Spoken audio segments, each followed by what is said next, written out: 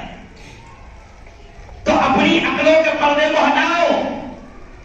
بیٹیوں کی سرکشا جیسے اللہ نے کہا کہ حجاب میں ہوگی، نقاب میں ہوگی، اسی میں ہماری اور آج دنیا اس کو مان رہی ہے، دنیا اس کو قبول کر رہی ہے، اور یہ جو کچھ بھی چل رہا ہے یہ صرف گھٹیا سیاست ہے، اس کے علاوہ کچھ نہیں ہے۔ لیکن آخری بات یہ کہوں گا کہ تعلیم بچوں کی ہمارے ہاتھ میں ہے، تربیت بچوں کی ہمارے ہاتھ میں ہے۔ بلکہ ایک جملہ اور مجھے یاد آ گیا کہ اب تو مسلمانوں، اب تو یہ سمجھ میں آ گیا ہوگا کہ چھوٹے چھوٹے محلوں میں 1-1 کروڑ کی مسجد بناتے ہو، کاش کہ تم نے بیٹیوں کی تعلیم کے خود کے ادارے بھی بنا لیے ہوتے۔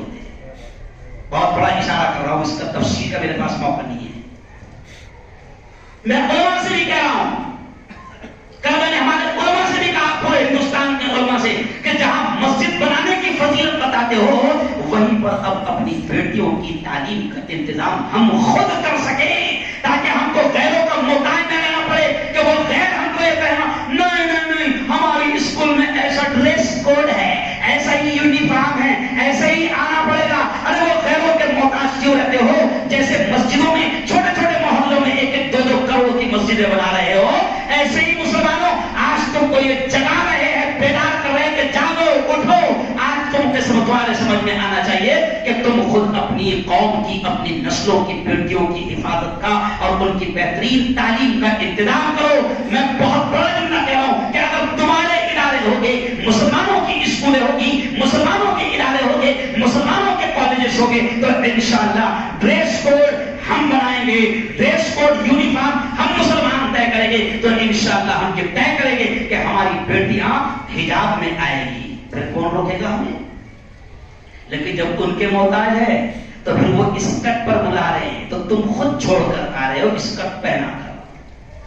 پھر وہ 15 اگست اور 26 جنوری میں کلچرل پروگرام کے نام پر تمہاری بیٹیوں کو ڈانس کروا رہے ہیں، تم مجبور ہو، کچھ نہیں کر سکتے۔ میں بہت بڑا اشارہ کرتا ہوں، اس لیے آج کا عنوان کہ تعلیم تربیت کے سب ہمارے ہاتھ میں، اس لیے وہ آیت سنا کر بات سمیٹوں گا کہ اللہ نے خود کہا یا ایھا الذین آمنوا قوا انفسکم واہلیکم نارا۔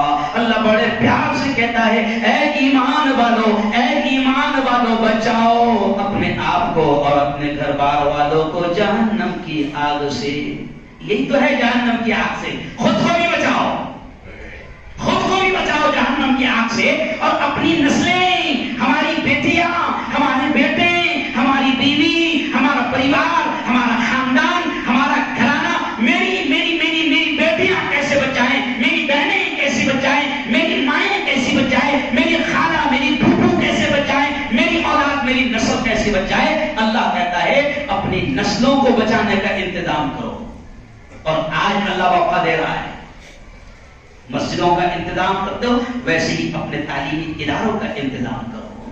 اور یارو آخری بات کہوں گا کہ دیکھو اب حالات ایسے بن رہے ہیں، ہے نا، اب حالات ایسے بن رہے ہیں کہ اب بھی اگر ہوش کے ناخن نہ لیں اور اب بھی اگر انتشار اور اختلاف، ہے نا، نہ چھوڑیں تو پھر اس سے زیادہ برے دن آئیں گے۔